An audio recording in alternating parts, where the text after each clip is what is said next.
especially if you're somebody who's missing left a lot. If you're a right-hand putter and you're missing left, it's hyzering out. I really think that's a good piece of advice because that's going to force you to throw straighter into the basket and maybe not hyzer out as quickly.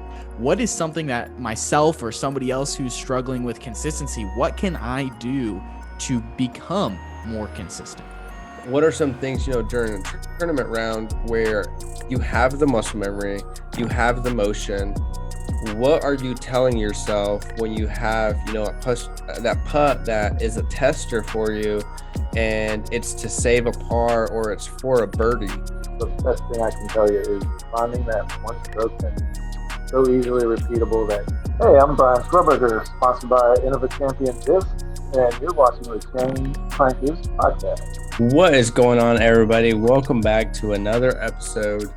And thank you for coming back, listening to us. We have a really fun episode today. We got to talk with Brian. If you listened to our previous episodes where we did the big group one, you got to listen to him a little bit there. This one we got to go in a little bit more in depth with him, more personally, chat more.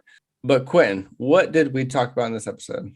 Yeah, this is such a fun episode. It was so much fun having Brian on those two episodes that we've done recently with the big group interviews. So getting able to learn a little bit more about his specific disc golf journey, how he got started in the 90s and how he's become one of the most winningest disc golfers of all time was so much fun. I mean, this is somebody who's won over 300 PDGA tournaments. Like, think about that. Have you played in 300 tournaments? Have you played in 30 tournaments? Have you played in 3 tournaments? This dude has probably won more tournaments than rounds you have played in your life. Like, it's so crazy. And learning his mentality, I think this is going to be a really good mental episode of how can you get to a point to where you can have success in disc golf and be mentally strong in disc golf, as well as on the putting green. We talk a lot about that. So that's going to be something you want to make sure you're staying tuned for, as well as we've got some fun stories. Like always, you're going to want to make sure you stay tuned through the end.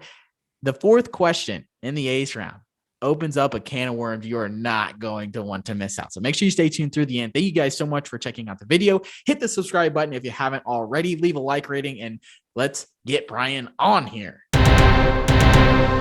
All right, guys, let's go ahead and bring on Brian, one of the most winningest disc golfers of all time, a true legend in the game. You've already heard a little bit of his story in our big, large group interview that we've had over the last couple of weeks. But today we wanted to sit down with him and learn more about his personal journey. Brian, how are we doing tonight?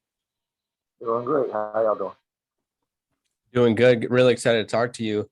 And for those, he said the most winningest.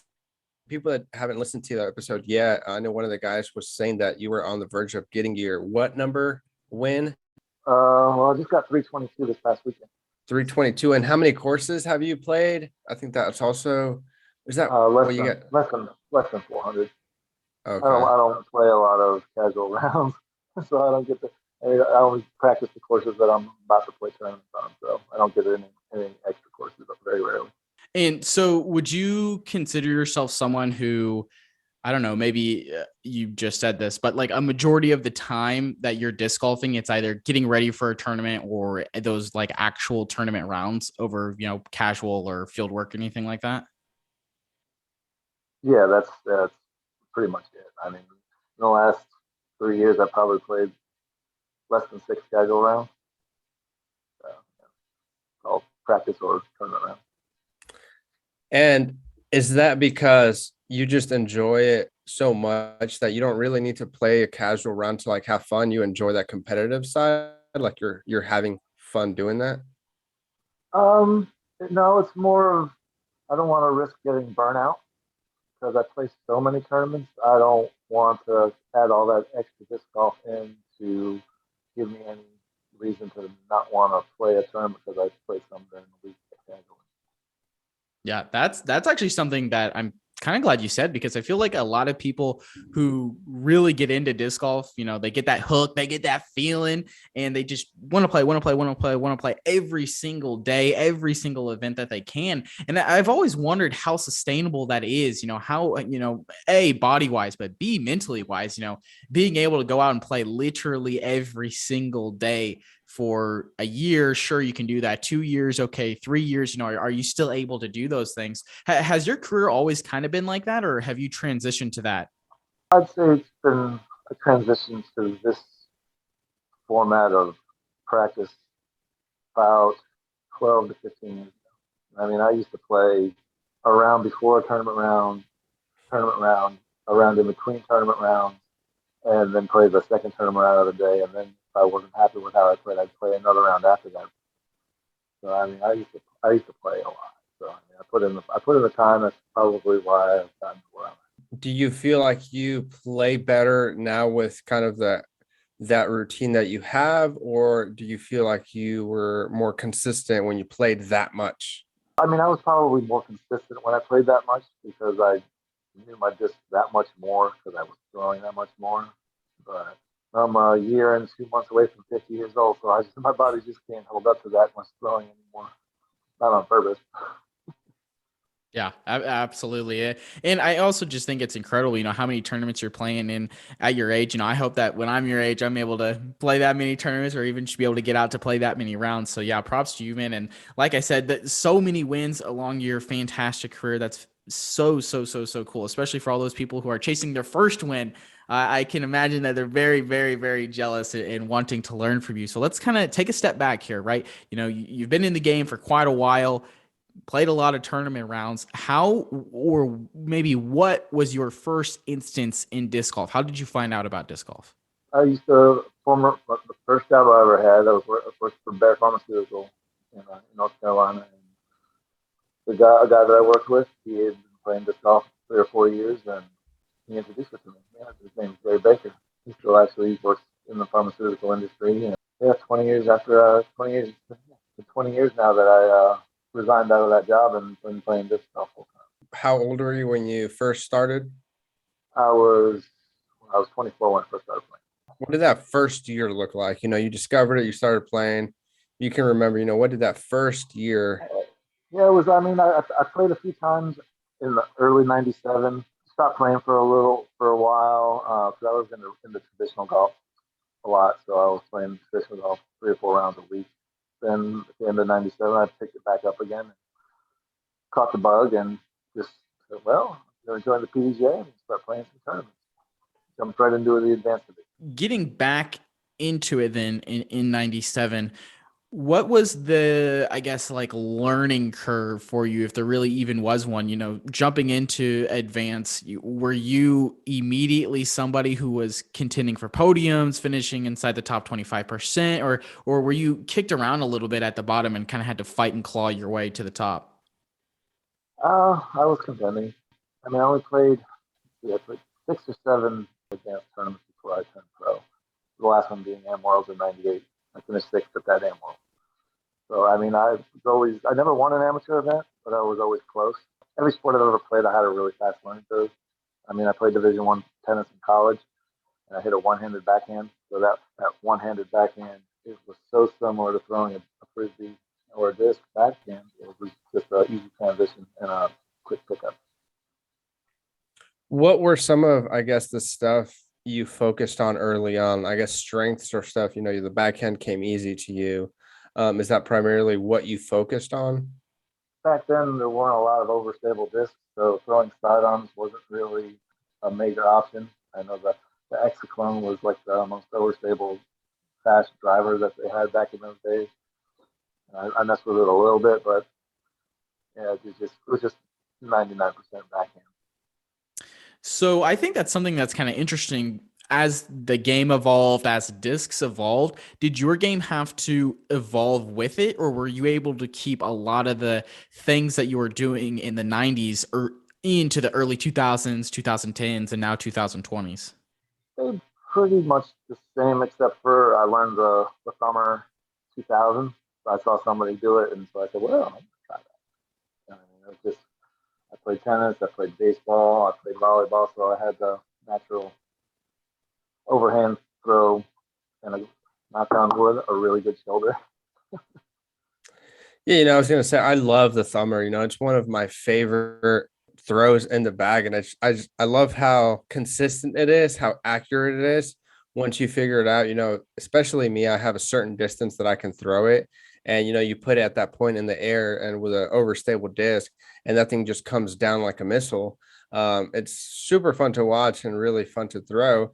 But I do hear that a lot about people, oh, they're scared to throw it because of all like, oh, you're gonna throw your shoulder out or whatnot. What would you say to those people? Is there a correct way, a better way to do it to where you can do it consistently and you're fine? Or You got to stretch your elbow and your shoulder way before you start throwing anything like that.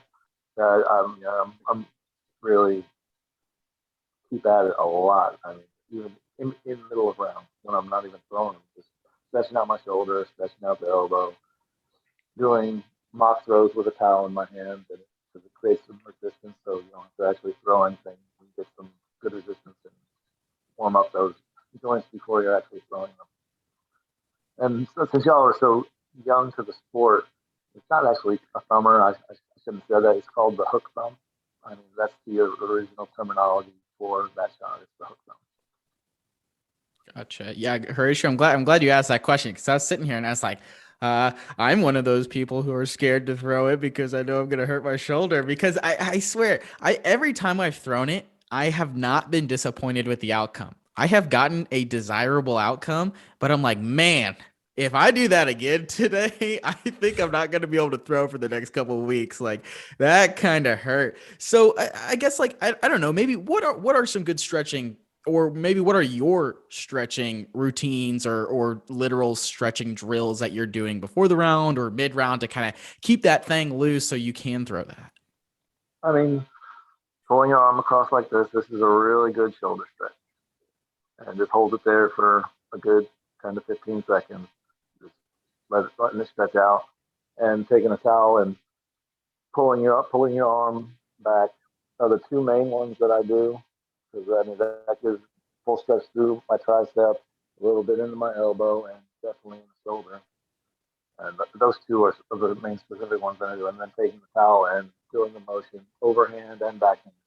super important, especially sometimes when rounds get slowed down or you're waiting for people and you kind of get cold or you kind of get a little tense again because you're not throwing.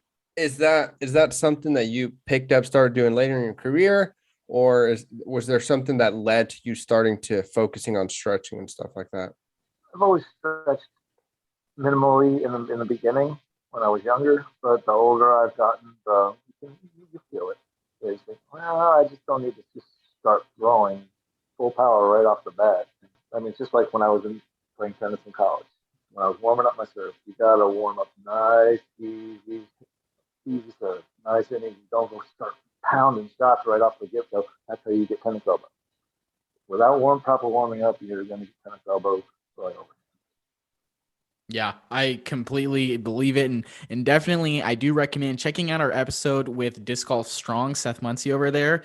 Golly, that was a long time ago, Horatio. That was definitely one of our earlier episodes, but definitely I recommend, it's worth the scroll to get all the way down there and all the shows. Go check it out. I'm pretty sure it's titled How to Warm Up with Disc Golf Strong. Check it out. There's a ton of good tips. Seth is such a good guy, and he's really revolutionized, at least on the pro tour, in just, I think, general thought of needing to warm up on a broader scale. I know we're talking about it right here, but I do think it's super duper important, and seeing those pro guys and gals being like, yes, warming up is important, because there's definitely the stigma of, you can jump out the car, start ripping as hard as you want, 300, and it'll be fine. But literally all it takes is one time for something to go wrong, and you lose your confidence and you're not able to do that. Maybe you're a different disc golfer, all those things. So definitely recommend checking out that episode if you do want to learn more, maybe other stretches you can do, a stretching routine you can do before the tournament, those kinds of things. I definitely do recommend listening to that episode. So something that's interesting to me here, Brian, is that you said that you played about 6 tournaments as an AM,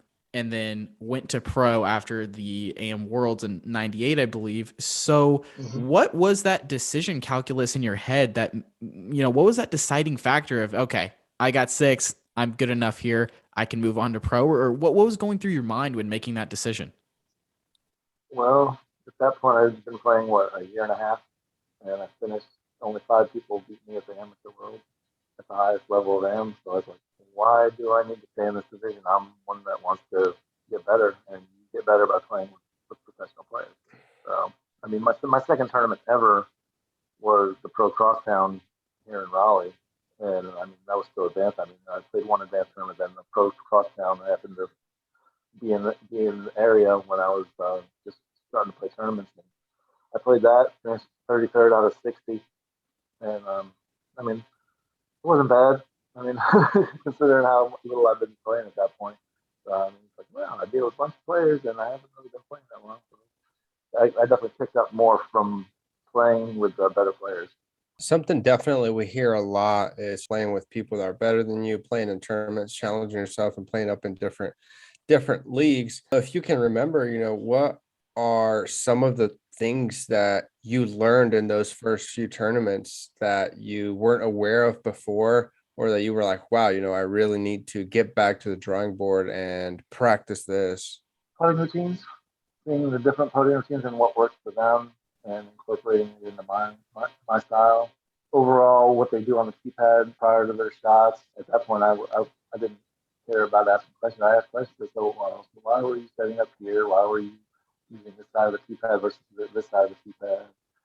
And, yeah, it was just stuff like that. I mean, seeing just how they react when they throw bad shots. Would you recommend people rec or advance, whatever division they're playing in? Would you recommend that, like, if you are playing up to a higher level, let's say you're a new player, you're normally you'd play in rec or intermediate, maybe you're playing advanced. Would you recommend trying to pick those guys and gals as a brain as much as you can during the round and just ask them those questions about, hey, why'd you pick this disc? Why'd you pick this spot on the T-pad? What was your aiming point? Would you recommend doing that? Like, is that a good way to kind of get better in the moment, or should you save those things for after the round, or how could you go about that? In general, I would say wait until after the round. I mean, I tell guys I play with, if you ever got a question to ask me, it doesn't matter to me. Around the block and back again so many times. I help players out during my tournament rounds all the time. If I see them doing something that's a little bit awkward, I give them a tip on try something else that could work better for them on the next time they have to do that. Let's talk a little bit more about, your progression. So, let's went from AM, eventually moved up, and you started playing in open events. What would you say was the biggest difference or the most challenging part of, playing in open tournaments versus just AM, in advanced? Consistency. Yeah, that's the biggest difference between advanced and professional play. Consistency of not getting bogeys, and if you do, being able to bounce back, and getting that bogey out of your head and going on to the next shot and getting the birdie on. Doing that in AMs, they should be playing pro already. Yeah, I remember for our goals for this year, I made a post on Instagram about how that was kind of our word for this year is consistency, increasing that level of consistency. And it's funny that you brought up the bogey to birdie thing. And Horatio, I don't know if you've noticed this, but the last like 3 rounds that you and I have played together, literally you could put so much money on this prop bet. Every single time I've gotten a birdie, I have come back and bogeyed the next hole. I don't know what it is. Literally, in my head, I'm like riding high and just cannot control the mental game and just try to go too hard, hit a tree early, whatever it is, miss a putt strong or whatever it is. It is so funny. Literally, the last 3 rounds that you and I have played together, every single birdie has been followed up by a bogey. So that's the consistency is so crucial. So that leads me to the question of what is something that myself or somebody else who's struggling with consistency, what can I do to become more consistent? Oh, well, the consistency aspect is, well, I guess what you're saying, that you're bogeying right after you're getting a birdie sounds to me like you're relaxing too much and not you're still thinking about what you just did. You're still on a high, and you shouldn't step on the keypad until you're focused to throw that next shot. It's very rare when somebody aces that they don't bogey the next hole because they're on such a high. So would you say that, you basically have to take the same mentality of you getting a bogey or a birdie and moving on to the next hole, pretty much just scratching it off, and that hole's over, whether you got a bogey or whether you got a birdie, moving on to the next hole, you're onto a new hole, and that's all you're going to focus on. Is that kind of what you would say would be, an improvement? Yeah, absolutely. I mean, no matter what I've done on a previous hole, my main goal when I'm on the keypad is I'm trying to go blank. I'm trying to have absolutely no thoughts in my head so I can just focus on the muscle memory and let my body take over and just throw the next shot. Yeah, I'm really glad you said that because that's something to me that I've kind of found with myself is that if I am trying to think about everything going on, or, some part of my throw, then that's going to lead me to maybe messing up more, overthinking, overdoing what I was trying to not do. So that's really interesting, because you'll also hear a ton of players, whatever division they're in, they'll say that, oh, well, you want to be thinking of this, or you want to be thinking of that while you're on the tee pad. You want to go up there with one thought in your mind. But I really do like that muscle memory. Just don't think about anything. Take your disc, turn your brain off, and just throw it. And then react afterwards and be like, okay, well, maybe I could have done this better. Is that something that, when are you doing that reaction, I guess? Is that immediately after the shot, or do you wait till you get to your lie to kind of react and comment and just, think about what you threw? Like, kind of take me through okay, so I've turned my brain off. Now I've thrown. How do I react after that? How do I learn from that throw? See how the disc flew on the shot versus what you were expecting it to do, and maybe there was some wind that you didn't feel that could have turned your disc over or made it higher too much. There's so many different variables to take into account that's why you try and let the muscle memory take over and not cluster your brain. Anytime I've really had a really bad shot on tee shot during a tournament round, it's usually because I couldn't go blank. For some reason or another, I was thinking about my run up on the tee pad, or a little noise I heard over there on the side of the woods. I think that might be, I always talk about how much I love playing by myself. And I think that's part of it. I feel like a lot of my shots are cleaner, more consistent when I play by myself, because I'm not doing as much. I'm not trying to keep conversation. I'm not paying attention to what the other person's doing. I'm kind of just only worried about throwing. And I feel like it's a little easier to go blank. Do you have any recommendations of taking that into a tournament round? To go blank, that's kind of easy to say, but for most people, that's going to be very, very difficult. Are there stuff that you've done over time, or stuff that you do to help you go into that blank mode? It might just be a gift I have. I mean, I've just played so many tournament rounds. It's just like everything is second, third nature. Learn to figure it out for yourself, what can help you do that. But I mean, I never really thought about, until you asked me that question, I never really thought about what helps me get to that point. I just do it. And when I do it, when I don't, it's very rare. And I'll tell my whole card, yep, I couldn't go blind. And I think that's something that just putting yourself in more pressure situations probably helps with that, I'd like to assume. Lately, when we've been playing, we've been keeping score a lot more. We've been putting things on the line, whether it be a disc, maybe a 6-pack, lunch, $5, whatever it is, some sort of collateral on the line to put the pressure on. Because, and I've experienced it, Horatio, maybe you can chime in also, but I've experienced it the last couple rounds that we've been playing together, that there is more pressure. I feel more, there's more jitters for sure. There's, I shouldn't have missed that putt, but I missed that putt because I was nervous, or, just getting in your head and things. And I really do think that you're hitting the nail on the head. And obviously you're correct, because look at the rest of your career here, that being able to put yourself in those pressure situations really does help you later on, when it goes from, yeah, this is a round I put $5 on, to, hey, this is to win a tournament. Hey, this is to place. Hey, this is to cash. Hey, this is for whatever. It allows you to be more, I don't know, centered, or more like just at ease with your game. And I just think that's so cool. And it just hearing more and more people say it than doing it. Feeling that experience is definitely something that I would agree with. Horatio, have you been feeling that also, or is that just a me thing? Oh, no, I totally agree with that.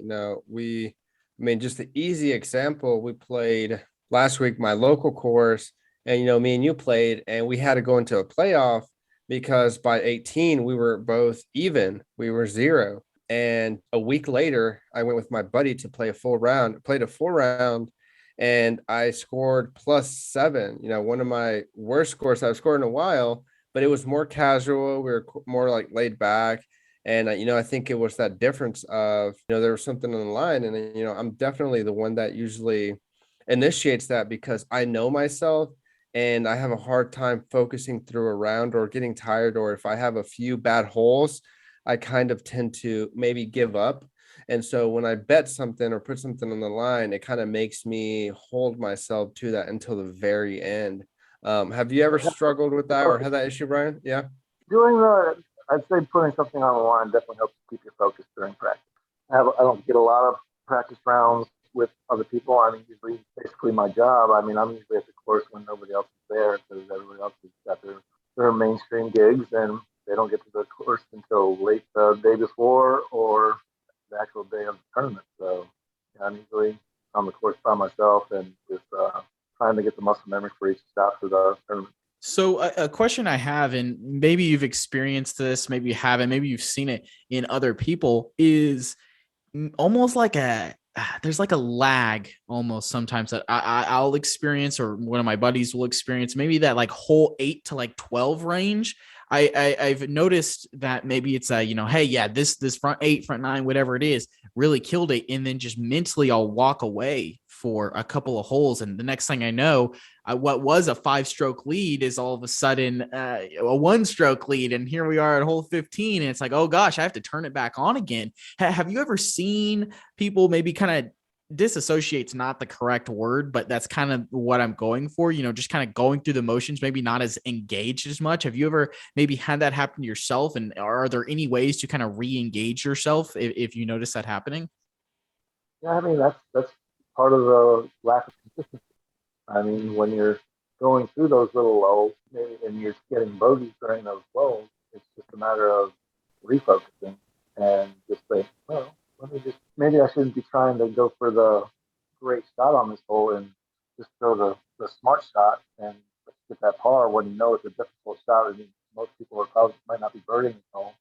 So maybe just toning it down in the middle of the round and maybe you're hungry. Maybe you're focused on something else. Something else got in your head and lost track of your train of thought for the tournament round or whatever kind of round it was. It kind of brings me to another thought, consistency, getting over those lulls. You've been playing for a while. A lot of these pros, now coming on tour, they're 18, 19, super young, and, they're amazing. They're really, really good. What would you say, to some of those pros that are young, and maybe, not necessarily getting burned out, but I guess, plateauing? Did you ever hit a spot like that in your career to where you felt like you weren't improving anymore and you were having a hard time increasing your overall game? I got to a certain point where I was throwing superiorly well. I realized that, well, I'm going to be winning all these big events that I'm coming close to winning. I have to improve my putting. Being able to put that disc in the basket is way more important than all the other stuff. I mean, you see a lot of the great throwers. Like, I mean, prime example is a good friend of mine, Double G, top 5 throwers in the world. But comes down to it, he has a little inconsistency getting the disc in the basket. But yeah, that's the main thing that plateaued me. At the 2004 Worlds is a prime example. I finished third, and I missed 50 putts inside the circle that tournament. I lost by 11 to Barry, and if I had made half of them, I would have won. Putting is the thing that plateaued me, and then I fixed it, switched it up a little bit, and became a better putter. But in the long run, yeah, that was the main thing for me as far as plateauing. And if you don't mind, I'd kind of like to go into that a little bit more, maybe not necessarily the losing part of it, but the aftermath of it, understanding that something went wrong and then how to kind of fix that, right? So in that moment, you saw, hey, I need to be a better putter. I need to not miss these putts. What were your next action steps? How were you going to accomplish becoming better at putting after that? Finding the easiest stroke that was easily repeatable. That's the best thing I can tell you is finding that one stroke that's so easily repeatable that it's not going to break down in any situation. That's the one thing. The biggest problem with a spin putter, I think, is the release point's going to be left or right. All my putts, shovel style putt. I straddle putt now, and all my putts are high or low. They're off. So I'm never having a comeback putt, and that's finding that stroke that's just so easily repeatable that you just like eyes closed, it's in. Yeah, that's the biggest thing. Got to be comfortable. Definitely, I love that. I recently, just this off season, that's something I've also struggled with is putting. And this off season, I couldn't go out as much. And, I could practice in my basement, practice putting. And I found that straddle putt for me was more comfortable and it was less movements. Like you're saying, just more repeatable. It was a lot easier. And so that's just what I've been practicing recently. And I've noticed like more putts going in, just because there's less to think about and it's more of just committing to the motion. It's not necessarily just doing the motion, because I feel like a lot of times if you just do that motion, do that putt, you chain out because it's too soft or you come up short. But it's more of having that muscle memory that you've done, but then also committing to it that way so it sticks and goes in. What are some things during a tournament round where you have the muscle memory, you have the motion? What are you telling yourself when you have, a putt that is a tester for you and it's to save a par or it's for a birdie? What's going through your head? No difference as far as the thought process goes. I mean, birdie, par, bogey doesn't make a difference. You just try and remember your routine when you're getting set up for putting, and let the muscle memory take over, and hopefully it goes in. That's all you can ever expect is just, if it goes in, it goes in. If it doesn't, it doesn't. It's golf.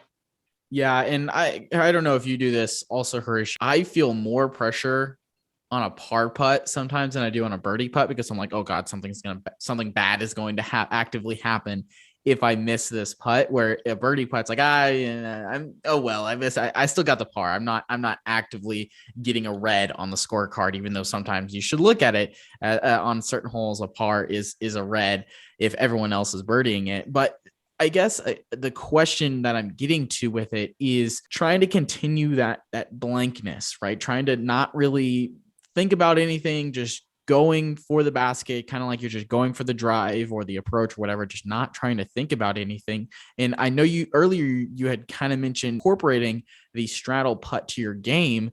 Was it the aiming point? Like what, I guess, was your decision in your head that made you go from, I'm going to go from stagger to straddle? Kind of crazy too. I changed it up in 2013, about 4 months after I won U.S. Masters. I won my first major stagger putting, and 4 months later I switched to straddle. Straddle putting was the weakest part of my game, and I wanted to make it my strength, so I switched to it full time. And it was just a matter of, I played it. I said I went into this tournament saying, well, I'm going to start straddle putting from here on out. So I was just committing to it. I ended up winning that tournament. Putted pretty well. But yeah, I mean, unlike throwing, putting is the only time I aim it. It's the only time I want to hit it. So I'm aiming at a link on the back side of the swing, and that's and when I'm throwing, I'm not aiming at anything. I'm just throwing. Quentin loves, disc dot, aiming at chain links. I know some people, they aim for the pole, they aim for, maybe the top of the basket. When you're throwing, people aim for a spot in the sky to hit their line. When you're putting, you're saying you're aiming for that spot. Do you feel like it's a bad thing to not aim and to kind of just go through the motion and to focus on the basket overall? Do you feel like you make more when you're aiming on a specific spot, or is that kind of what your routine is now? I think aiming at a specific spot is key, and I think aiming at a spot on the back side of the basket is even more important. Makes you finish your stroke through the basket. Because a lot of people come up short, and aim at a link at the front of the basket. It's like you're just barely trying to get the distance there. You aim at a link at the back of the basket, you're finishing through the basket. I'd never thought about that. That's actually a really good piece of advice. I had told one of my friends the other day, I was like, hey, I noticed you're coming up short a lot. You want to try to not just get to the basket, not just creep there. You want to putt through the basket. Kevin Jones is a great example. Every time I watch that dude putt, that disc has an opportunity to go right through the backside because of how hard he's putting through the basket. And I think that's very important. And I hadn't thought about that, but I think that's going to be something that I incorporate to my putting routine is picking a chain link on the backside of the basket, because it makes sense. You then are your mind is forcing you to try to hit that. So you're going to have to throw through the basket instead of just trying to hope to get to the basket and hope it gets there, especially if you're somebody who's missing left a lot. If you're a right-hand putter and you're missing left, it's hyzering out. I really think that's a good piece of advice, because that's going to force you to throw straighter into the basket and maybe not hyzer out as quickly.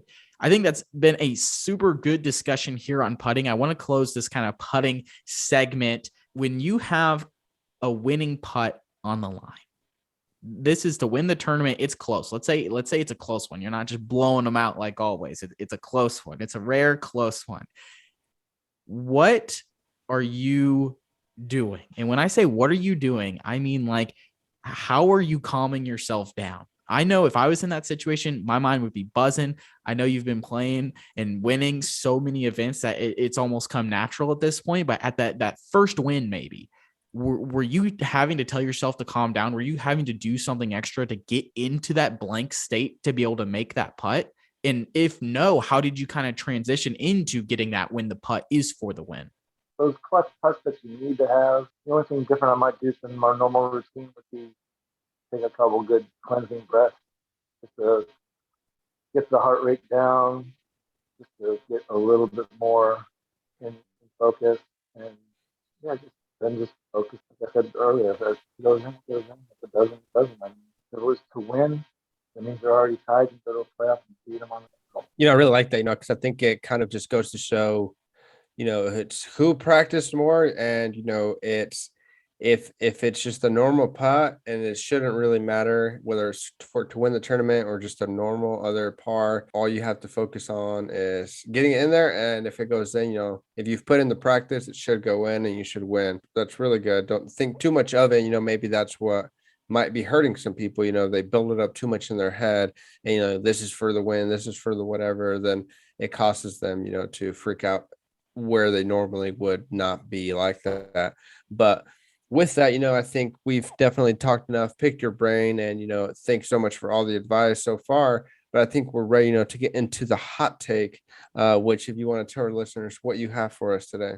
I'm all for making no more jump putts inside of 20. I think that putting's too easy, the basket's too big, so I think the jump putting should be limited to outside of 20 feet. I feel like we might have heard something similar to this before, and man, I'm not gonna lie, as somebody who likes to jump and step putt, I cannot disagree more. I have said it, and I'm starting to eat my words, because I've said I'll take the 35 step putt over the 25-foot putt, and you know what? All of a sudden, my luck has kind of run out, and I'm missing more of those 35 footers than the 25 footers. So maybe I got to get back into the lab on the step putt, or just not step and get a little bit stronger, I guess. But yeah, I mean, I think that's something that, especially at the pro level on the pro tour, I think I agree pretty strongly with you there. I think that more on just, recreation level, B, C, even A tiers, maybe, in my opinion, I'm fine with it. But I have heard a lot of people of that. I even think in our group episode, we also talked about maybe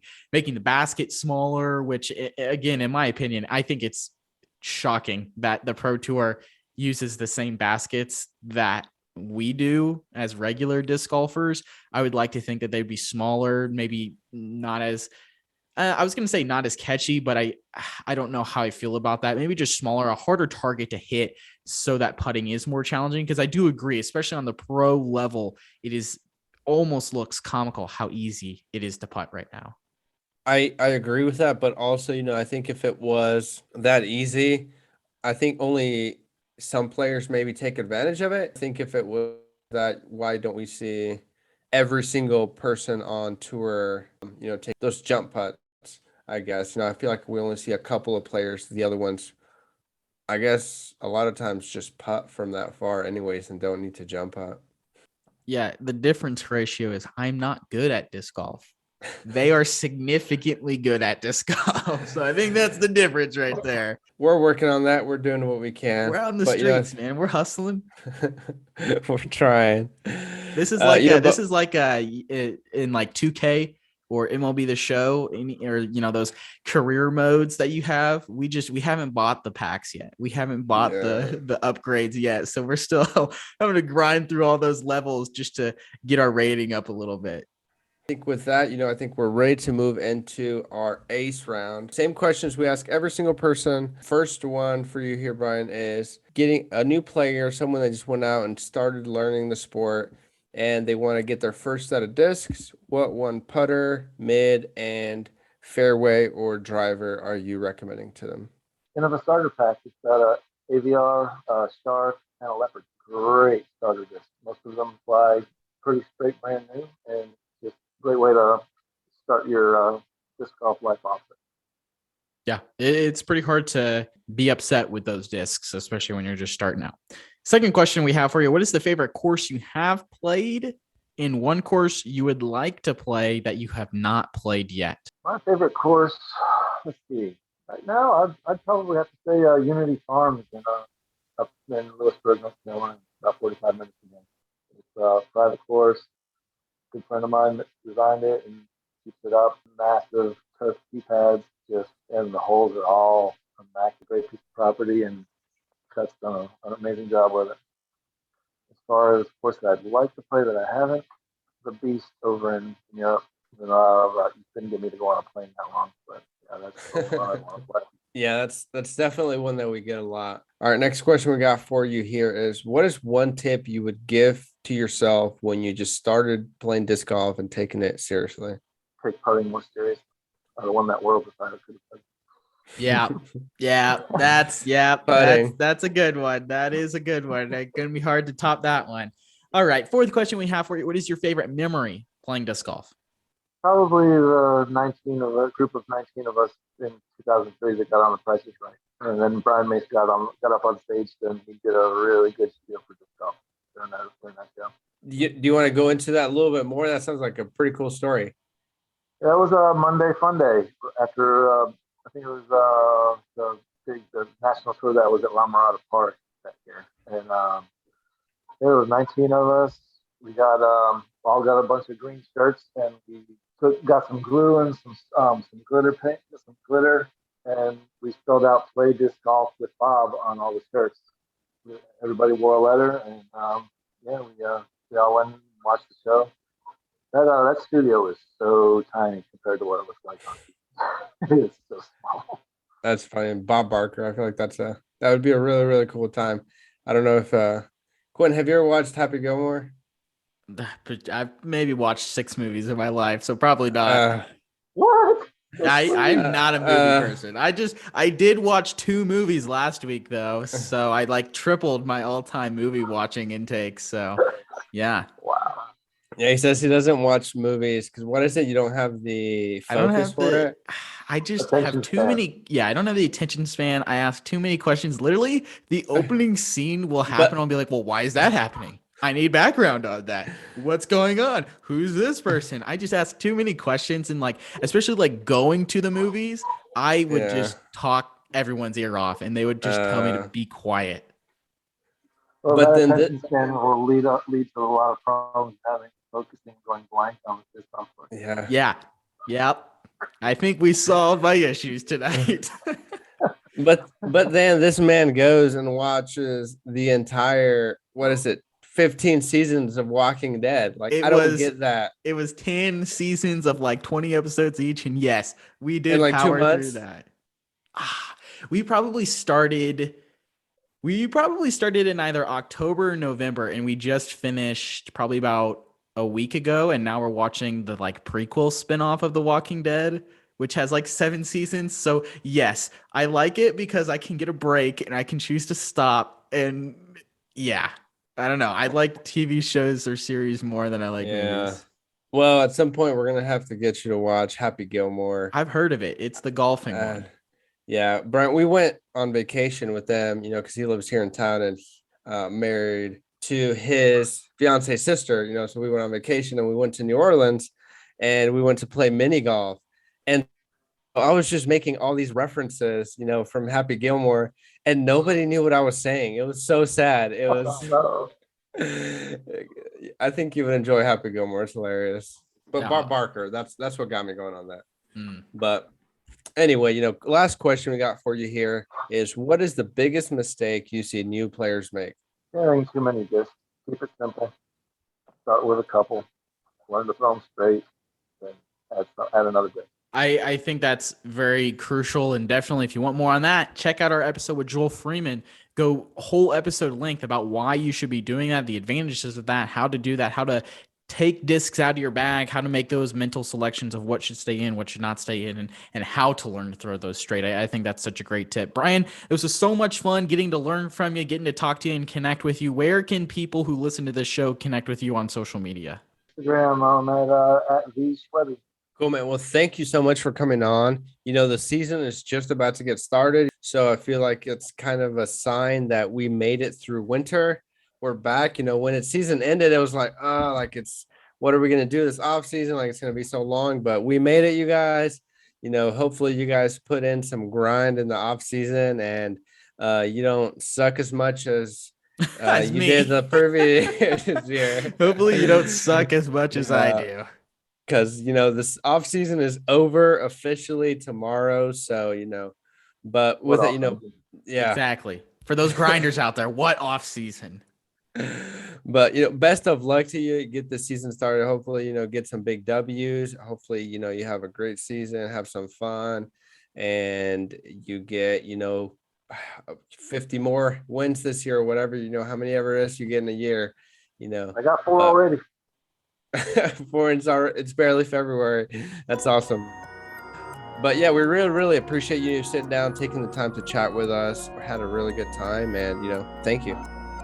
Absolutely, anytime. Thank you for listening to the Chain Clankers podcast. Make sure you follow us on Twitter and Instagram at Chain Clankers, and hit that subscribe button wherever you're listening to us from so you never miss another episode.